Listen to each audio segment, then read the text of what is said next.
하나님의 말씀 보시겠습니다. 나홈서 1장 2절부터 8절까지입니다. 나홈서 1장 2절부터 8절까지 말씀입니다.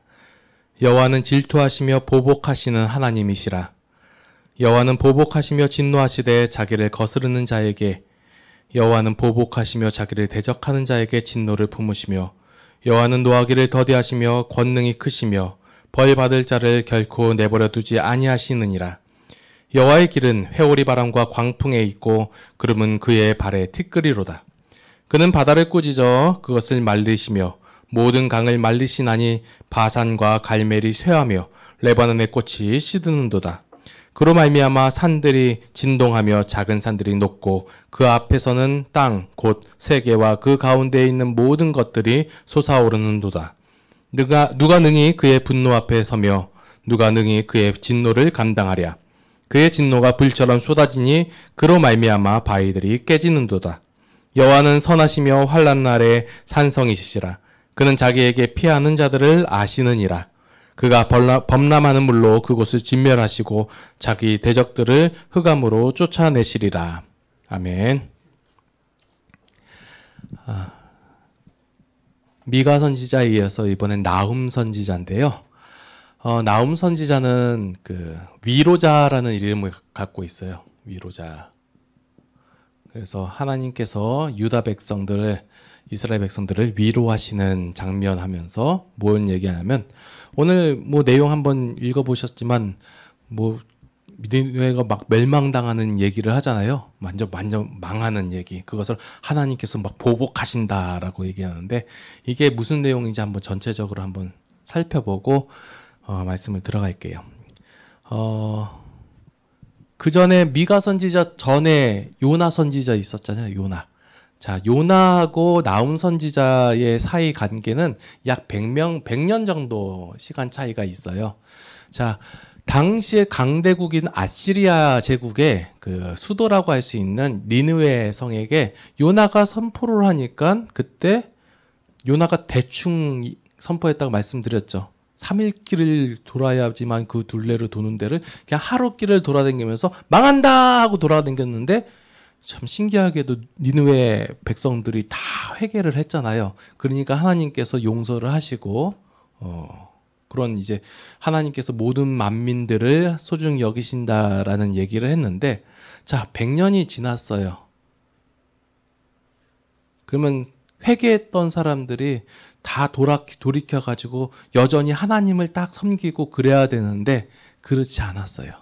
그때 또 지나가니까 여전히 악을 행하고 죄가 차니까 이제 멸망당한다는 얘기예요. 멸망. 요 내용들이 뭐냐면, 그 나훔이 언제 활동했었냐면, 그 남쪽 유다, 지금 그 나훔이 말씀을 선포할 때는 북쪽 이스라엘, 북이스라엘 있죠? 이스라엘. 여기가 망했어요. 아수르가 와가지고, 다 저기, 아수르 제국의 그 식민지 정책이 뭐냐면, 옛날에는, 그러니까 그 훨씬 전에는 그 딱 쳐들어가서 땅 따먹기가 아니라 그 먹을 거 뺏어오고, 그 노량물 같은 거 다 뺏어오고, 그런 그 포로 잡아오고, 요런 전쟁이었는데, 요때부터 좀 달라진 게 뭐냐면 땅을 차지해 버리는 거예요. 그래서 여기 살고 있던 원주민들을 자기가 다른 나라 그 침략해서 얻은 그 식민지에다 옮겨서 살게 하고, 그러니까 섞어버리는 거예요. 그래서 완전히 다 아수르 제국 안에 들어가게끔 하는데, 자, 북이스라엘 망하게 했으면 그 다음 어디예요? 남쪽 유다잖아요. 그냥 여기 망하게 했으니까 우린 끝났다 하고 끝난 게 아니라, 그 아수르 제국의 목적지는 어디였냐면 요 밑에 애굽이에요. 저기 지금은 이집트가 별로 별 볼 일 없는데, 옛날에는 이집트가 굉장히 큰 나라였거든요. 그 고등학교 때 배우잖아요. 문명, 그 나일강 문명의 그 이집트 여기를 찾으러 가기 위한 하나의 통로로서의 그 하나의 거치적거리는 그냥 하나의 좀 약소국이었지, 여기가 그 크게 여기를 뭐라고 해야 되나, 크게 뭐 의미를 두고 아수르가 정복하진 않아요. 그럼 여기 정복했으면 그 다음에는 남중 유다를 정복하라고 올 거잖아요. 그 내용이 어디서 나오냐면 열왕기서에 보면 이제 히스기야 왕 시대에 그 아수르 제국의 그 사네립이라는 장군이 와요. 와가지고 여기를 포위한 다음에 한 몇 년 동안을 포위해 버려요 여기를. 그래서 뭐라고 하냐면 그냥 전체적인 내용 그냥 함축해서 얘기하면 야 니네 신은 죽었다. 우리 아수르의 왕만이 참 그 신이다. 대왕 아수르를 섬겨라. 자 봐라 니네가 섬기는 그 하나님 있잖아. 너희한테 전혀 힘이 안 된다. 소용이 안 된다. 봐라 북이스라엘도 여기도 망했다. 그러니 너희들도 항복하고 우리 그 아수르 제국의 신하 백성이 돼서 아수르 제왕의 그 은덕을 받아가지고 평안하게 살아라 이렇게 얘기하는 거예요. 그런데 그 당시에 이제 선지자들이 얘기하고 했던 게 뭐냐면 이제 아수르가 다시 뭐 망한다는 이런 얘기하고 사네립은 돌아가서 너 죽어버릴 것이다 하고 하나님께서 그 이스라엘 백성을 보호하신다라는 얘기해가지고 그날 하룻밤 만에 10만 명 이상이 죽어버리는 이런 내용들이 열왕기서에 나와요.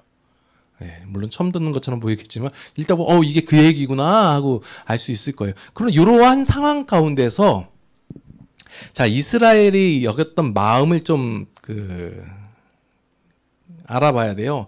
지금 뭐냐면 유다 백성이 지금 힘이 약해진 상태예요. 원래대로 따지자면 북쪽 이스라엘이 훨씬 더 강한 나라예요. 남쪽 유다보다. 왜 그러냐면 남쪽 유다에는 좀 산지가 많고 북쪽에는 좀 평지가 많아요. 그러니까 물질적으로 풍요하겠죠.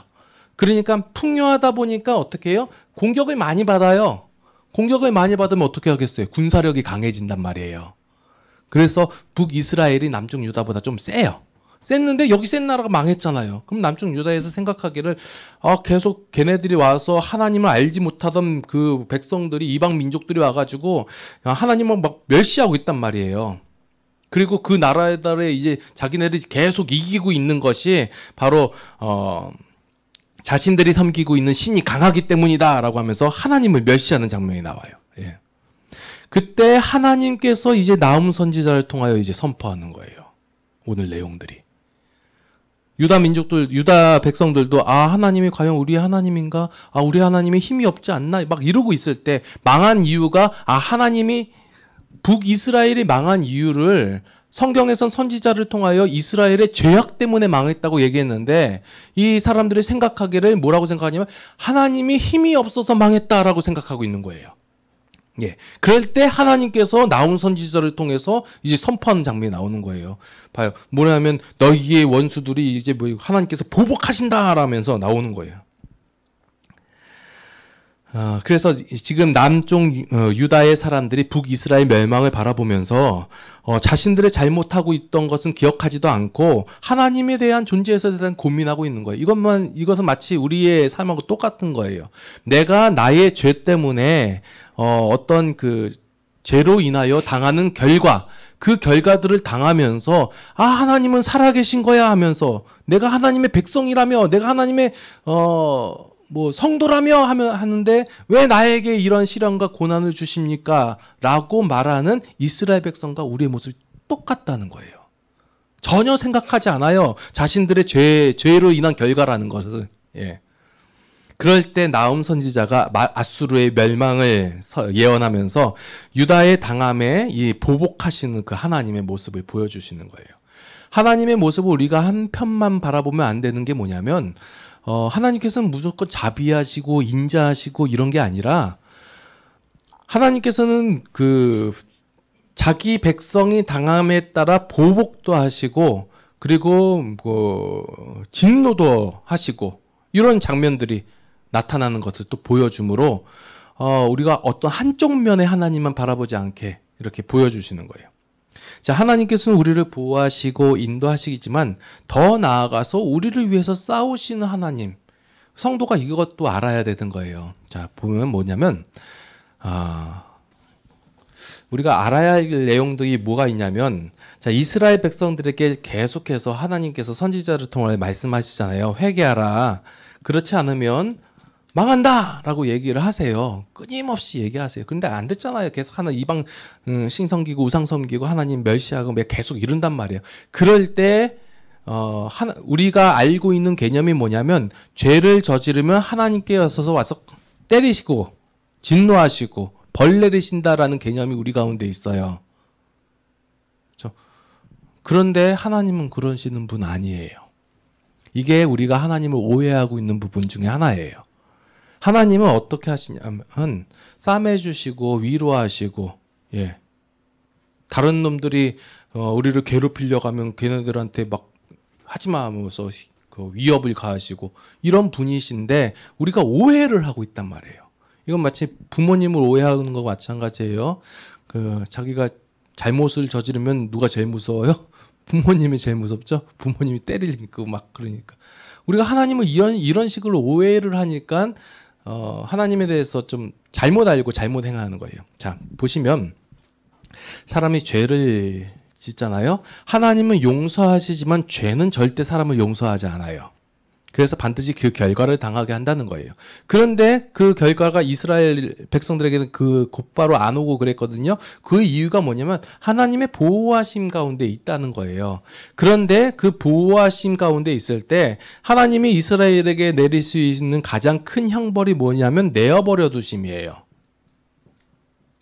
이게 뭐냐면 이스라엘이 죄 가운데서 행하던 그대로 그냥 내어버려 두는 거예요. 이것은 하나님께서 적극적으로 우리를 때리신다는 개념이 아니라 우리가 죄를 짓고 있을 때 하나님께서 내어버려 두심으로 말미암아 우리가 스스로 하나님의 보호하심과 인도하심과 그 이끌어가심 이것을 스스로 그 보호하심을 걷어버린다는 거예요. 자, 하나님께서 보호하고 계시는데 그것을 우리가 스스로 거부하고 하나님 필요 없습니다. 하나님의 존재에 대해서 인정하지 않는다면 그것을 스스로 걷어내버린다는 거예요. 걷어내니까 자, 이스라엘 주변에는 다 누구들이 살아요? 죄인들이 사는 거예요. 의인들이 사는 게 아니라 하나님의 보호하심을 스스로 걷어내버리고 그 인도하심을 걷어내버리니까 자연스럽게 공격이 들어오는 거예요. 당연히 그 공격이 들어오죠. 그러니까 얻어 터지고 망하고 힘들어하는 장면들이 나오는 거예요. 우리가 삶을 살면서 하나님께서 인도하시고 보호하여 주시는데 우리가 스스로 하나님을 멸시하고 하나님을 인정하지 않고 하나님의 보호하심이 우리 가운데 별로 필요 없다라고 해서 그 보호하심을 걷어버려요. 그러면 원래 행하던 죄대로 제약대로 행하게 되니까 그로 인해서 나타나는 결과들이 나온다는 거예요. 결과. 그것을 우리가 뭐라고 얘기하냐면 고난 혹은 고통 얘기하는 거예요. 저는 이것을 고난이다 보다는 고통이라고 표현을 해요. 자, 어른들이 보면 아이들이 행할 때 저거 저렇게 하면 다칠 텐데 이런 거 보이잖아요. 근데 아이들은 그걸 알고 행하나요? 어른들의 잔소리라고 생각하지? 그러다가 당하고 나면 누굴 원망해요? 부모를 원망하죠. 어른들을 원망해요. 왜 안 말렸냐고. 말렸는데. 예. 이스라엘의 모습이 똑같았어요. 이렇게. 그럴 때 이렇게 당해가지고 하나님 아파하고 있을 때 하나님께서 이제 나타나가지고 이제 나홈서에서 또 속 시원하게 봐라 내가 너희를 위해서 보복한다 봐라 이런 얘기를 하시는 거예요. 자,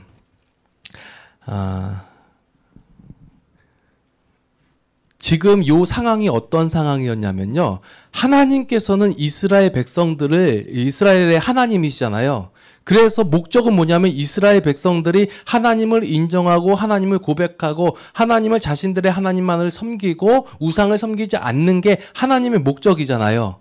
그래서 내어버려 두심으로 말미암아 이방 족속들을 들어서 사용한다? 이런 개념으로 하신단 말이에요. 그럴 때 이방 민족조차도 어떻게 여겼냐면 너희 하나님은 참 하나님이 아니다. 너희 하나님은 참신이 아니다. 라고 이러고 있는 거예요. 그럼 하나님은 이스라엘 백성들에게 하나님을 알릴 필요도 있고 주변 나라들도 하나님이 하나님이시라는 걸 알아야 되잖아요.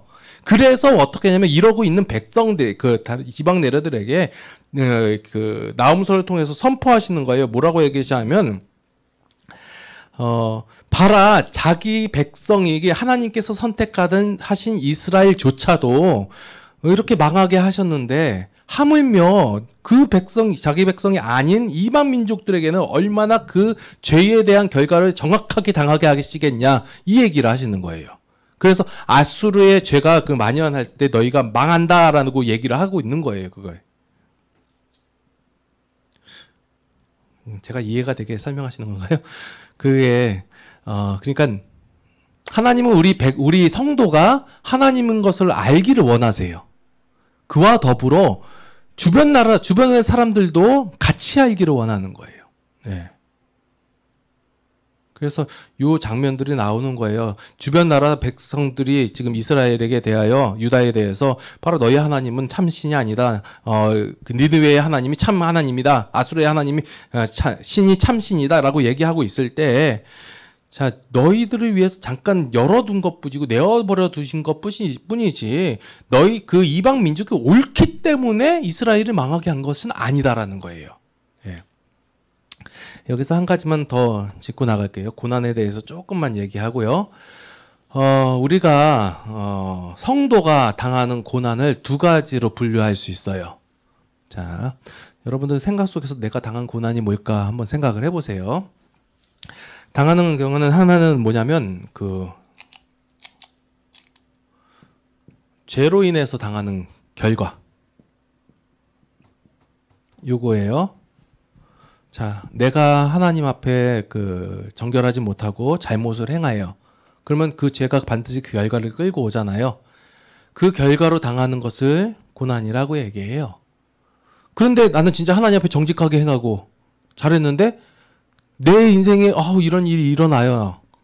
그렇죠. 그럴 때 있죠. 예. 그건 뭐예요? 그걸 사람들이 이제 교회에서 뭐라고 얘기하냐면 하나님께서 너를 크게 들어 쓰시려고 너를 연단하는 거다. 너를 훈련시키는 것이다. 이렇게 얘기해요. 많이 들어보셨죠? 자, 이것 말은 틀린 말이에요. 이 틀린 말을 계속 듣고 살았어요. 왜 틀린 말인지 말씀드릴게요. 그러면 하나님께서 여러분들을 얼마나 크게 쓰시려고 막 돌려버리는 거예요? 막 굴려고 훈련시켜가지고 야 네가 컸자 해가지고 하고, 그거 예를 많이 드는 저기 성경의 인물이 누구냐면 요셉이에요. 자, 요셉 얘기를 한번 해볼게요. 하나님이 총리시키려고 그 요셉을 팔리게 했죠.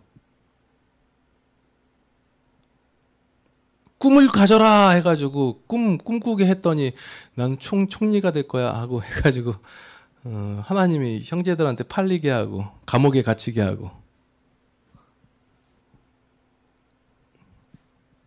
맞아요? 우리는 그렇게 생각을 해요.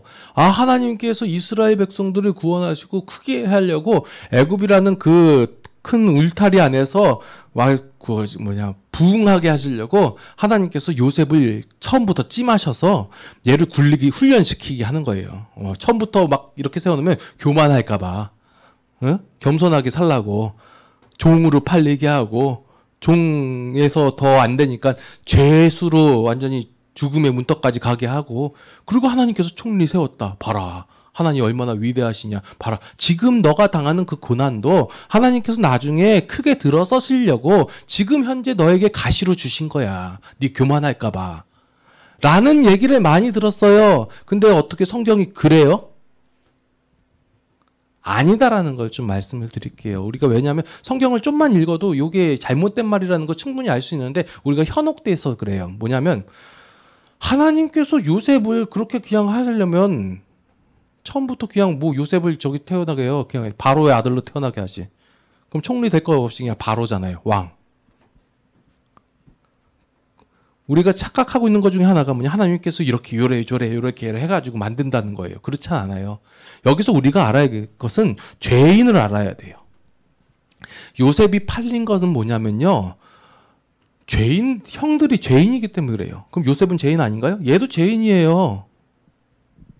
왜 형들 앞에서 그 까불까불거리다가 얼마나 열받았으면 애를 죽여버리려고 하고.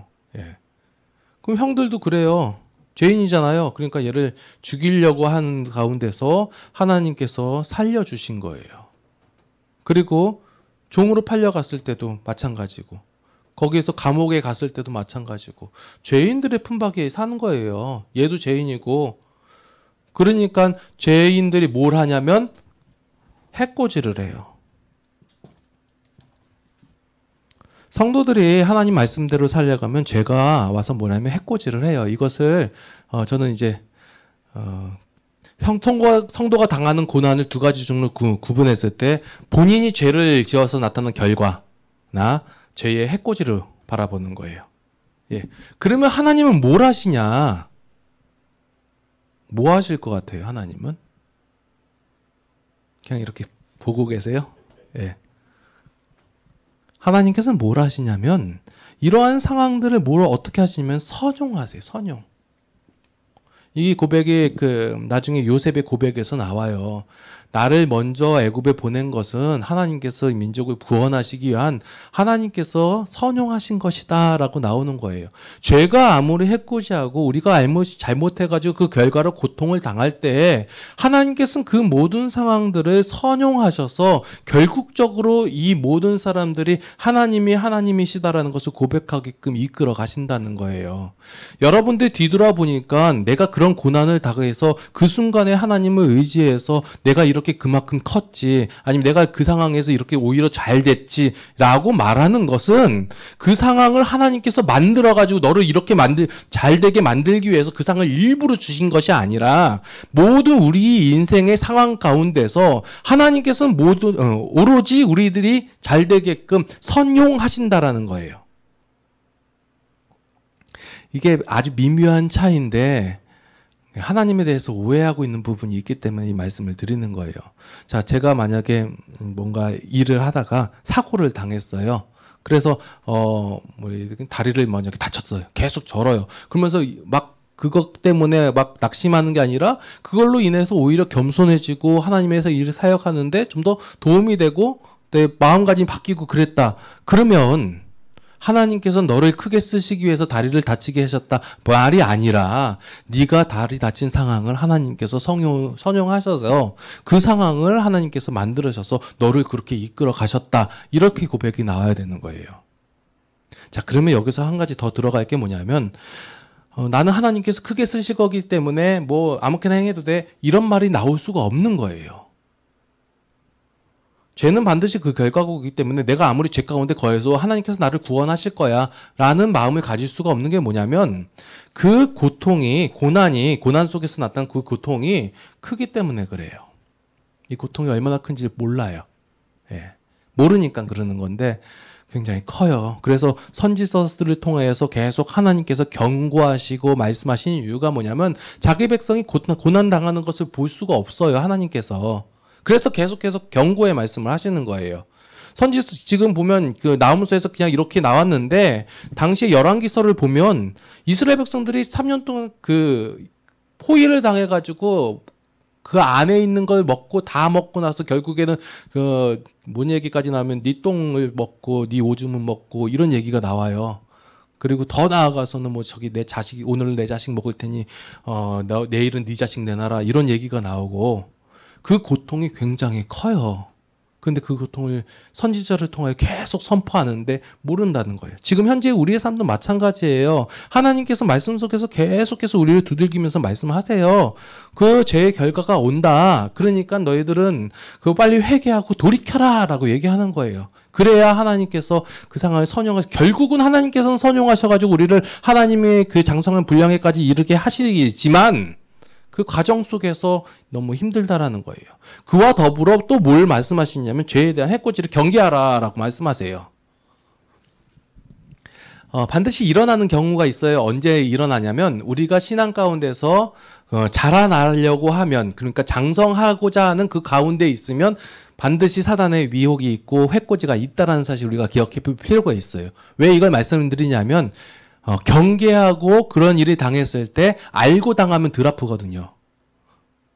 물론 맞으면 아프겠지만, 눈앞에, 운동할 때 제가 복싱을 하거든요. 그러면 애들하고 이렇게 하면 눈앞에 보고 있을 때 오면 괜찮아. 맞으면 덜 아파요. 피할 수도 있고. 그런데 뒤로 모르는 방향에서 날라와서 맞았잖아요. 되게 아파요. 예. 그러니까 사단이 이런 잽이나 이런 거 날리고 하려고 해요. 반드시 와요. 공격이 들어와요. 언제 오냐면 우리가 신앙생활 제대로 하려고 할 때. 죄를 지으면 그 결과가 오고 신앙생활을 지으면 해코지가 오고. 그런데 여기도 원리가 있어요. 무슨 원리가 있냐면 성도가 죄를 짓고 그러면 그 결과가 100% 오지 않아요. 이게 하나님의 은혜예요. 어느 정도 그래도 한 10% 정도 이렇게 깎여서 와요.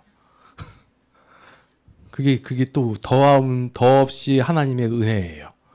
게다가 죄로 인해서 해코지 할 때 우리가 그것을 잘 방어하고 그리고 나서 그 하나님 그 자라나는 그 과정 가운데서 벗어나지 않고 그 자리를 잘 지키잖아요. 그러면 거기에 이겨내면 그와 함께 하나님께서 복을 함께 더하여 주셔요. 이게 하나님의 원리예요. 그러니까 이 원리, 간단한 원리가 있는데 이걸 잘 안 알려줘요.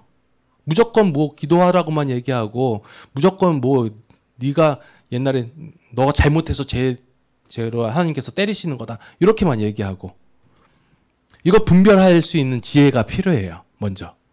자, 그러면 여기까지 나가면 좀 힘든데 그래도 조금만 나갈게요. 우리가 죄로 인해서 그 결과가 임하려고 했잖아요. 일단 저질렀잖아요. 잘못했잖아요. 그때 뭐 했냐면 기도하세요. 무조건. 불쌍히 여겨주세요 하고 그 불쌍한 척을 하세요. 예, 눈물도 흘리시고 그리고 간절하게 기도하시고 그래야지 이만큼 올 게 이만큼 와요. 이게 살아남는 방법이에요. 예. 자, 예를 들어서 시험을 더럽게 못 봤어요. 이미 못 본 거 못 본 거잖아요. 예를 들어서 이제 그렇게 아니라 그러면 어떻게 해요? 그날부터 시름시름 알아요. 그리고 불쌍하게 보여요. 그러면 혼내려고 하다가도 부모 입장에서는 한 10대 때릴 거 막 그냥 뭐라고 혼내기만 하고 끝내고. 그게 솔직히 부모의 마음이잖아요. 그렇죠? 애가 근데 시험을 못 봤는데 쌩쌩해. 그래 당당해. 내가 뭐 이러면 안 맞을 것도 맞아요. 예. 똑같아요. 신앙생활에서도 우리가 그래요. 뭔가 잘못했어요. 내가 알아요. 이미 저질렀어요. 그럴 땐 뭐 저지르기 전에는 괜찮지만 그러면 불쌍히 여겨달라 기도하세요. 예. 간절하게 여러분 기도하셔야 돼요. 그리고 또한 사단의 해코지로 들어올 때 있잖아요. 그때는 마음을 굳게 먹으세요. 작심하세요. 또 사실 작심하세요. 뭐냐면 이것은 내가 하나님 앞에 올바로 서려고 할 때 나타나는 모든 환란이니까 버티면 되는 거예요. 예를 들어서 말씀을 읽으려고 마음을 먹었어요.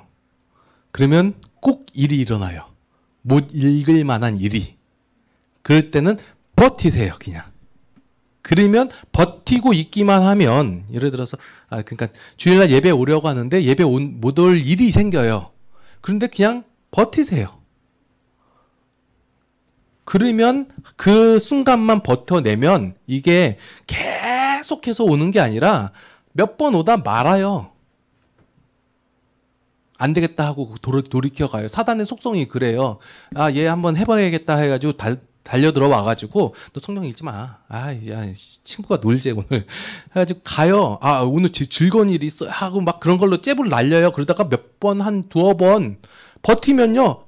자식 안 되겠네 하고 잠시 물러나요. 그럴 때 하나님께서 너 잘했다 하고 아니면 복을 함께 도와주시는 거예요. 이것은 신앙생활의 맛을 한번 보세요. 예. 약속하셨어요. 이거는 약속하신 거 지키세요. 그리고 나서 그러면 우리의 이 복과 함께 더 무슨 복이 오면 신앙이 자라나는 복을 더하세요. 굳건해진다는 거예요. 그러니까 믿음이 단단해진다는 거예요. 그러면 옛날 그 정도의 해코지로 나한테 다가오지 않아요. 우리 신앙이.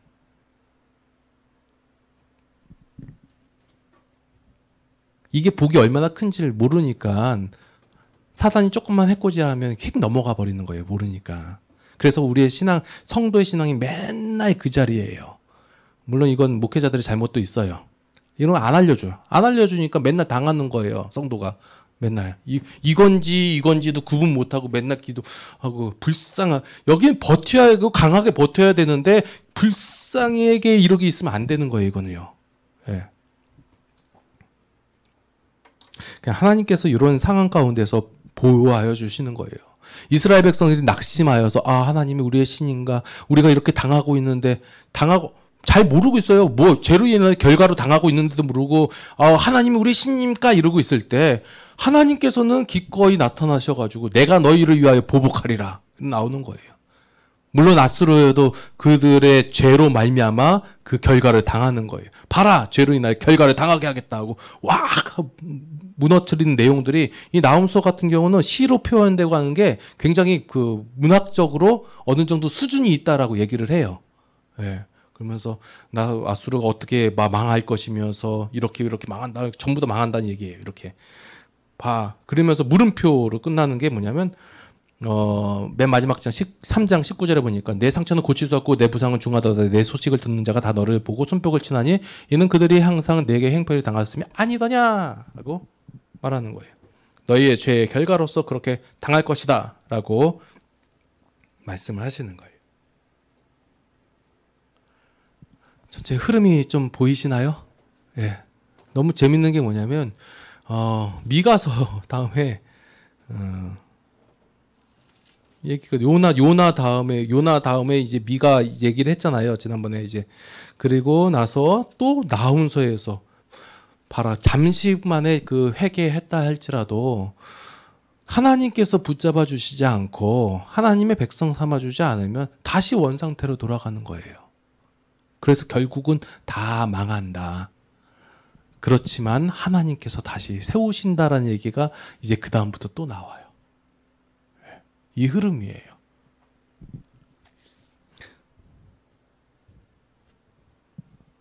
선지서 설교는 잘 안 들으셔가지고 이런 흐름으로 이렇게 간다는 사실을 잘 몰라요. 뭔 설교만 많이 들으셨냐면 서신서 설교를 많이 들으셔서 그래요. 다 작심하십시오. 이거 여러분들 마음을 굳게 먹고 하나님의 사람으로서 이렇게 사는 것이 옳지 않냐라는 뭐라고 해야 되나, 때리는 설교를 많이 들으셔서 그래요. 예. 자, 그 설교가 나오기 위해서는 여기 적어도 소선시서는 돌려야죠. 하나님 이런 하나님이신데. 예. 자, 오늘 핵심 중에 하나는 뭐냐면 하나님은 그냥 무지막지하게 행하시는 분이 아니에요. 다 원리가 있으시고 방법이 있으시고 그 방법을 또 우리에게 알려주셨어요. 여러분들 신앙생활하면서 혹시 여러분들 연약함과 무지함과 아니면 죄성으로 인해서 혹시 죄를 지으시면요, 기도하세요. 하나님 용서해 주세요 하면 하나님은 노하기를 더디하시고 자비하심이 풍부하시고 인애로우셔가지고 용서하세요. 그래서 이만큼 와 이렇게 혹시 안 왔다고 해서 죄가 없는 것은 아니에요. 하나님이 용서하신 것이지, 보호하신 것이지. 그러면 그 하나님이 인정하시고 찬양하세요. 그리고 여러분들이 신앙이 자라기 위해서 하는데 사단이 해코지 하잖아요. 그럼 이것은 사단의 해코지다라는 사실을 분명하게 인지하시고 버티세요. 내가 말씀을 읽어야겠다면 말씀을 읽으시고 찬양해야겠다면 찬양을 하시고 이런 마음을 먹고 버티세요. 그러면 네가 장하다, 착하고 충성된 종아 하면서 하나님께서 복을 더하세요. 이 복 받아먹는 재미를 한번 누려보시기 바래요. 이게 바로 누림이에요. 예. 하나님의 은혜에 감사를 드립니다. 낙심하고 낙담하고 있는 이스라엘 백성들에게 하나님께서 선지자를 통하여 말씀하십니다. 너희를 괴롭히고 있는 이 이방 민족들에게 내가 그들에게 보응하리라, 보복하리라 힘을 주십니다. 예.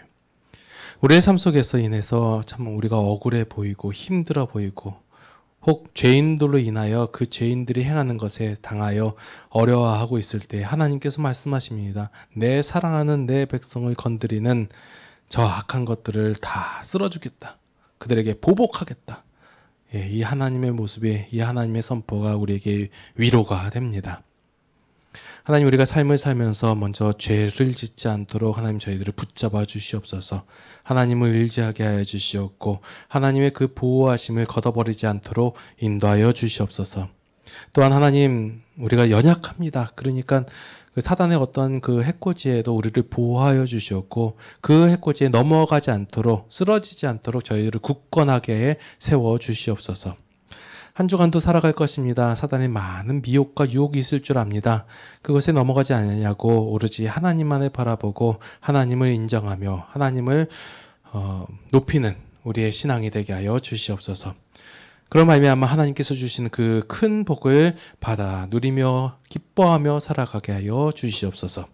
이제는 우리 주 예수 그리스도의 무한하신 은혜와 하나님 아버지의 극진하신 사랑하심과 성령님의 감동, 보호, 인도, 교통, 역사하심이 이제는 그 하나님의 말씀대로 삶을 살아서 사단의 어떤 유혹에도 넘어가지 않고 굳건하게 신앙생활을 하기를 원하는 모든 성도들 머리 위에 이제로부터 영원토록 함께 하시옵기를 간절히 축원하옵나이다. 아멘.